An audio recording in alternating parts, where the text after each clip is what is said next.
జగమంత కుటుంబం నాది, ఏకాకి జీవితం నాది, సంసార సాగరం నాదే, సన్యాసం శూన్యం నావే.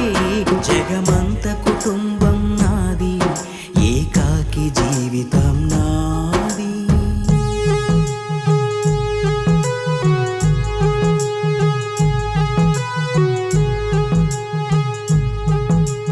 కవినై కవితనై భార్యనై భర్తనై, కవినై కవితనై భార్యనై భర్తనై, మల్లెల దారిలో మంచు ఎడారిలో, మల్లెల దారిలో మంచు ఎడారిలో, పన్నీటి జయ గీతాల కన్నీటి జలపాతాల, నాతో నేను అనుగమిస్తున్నా.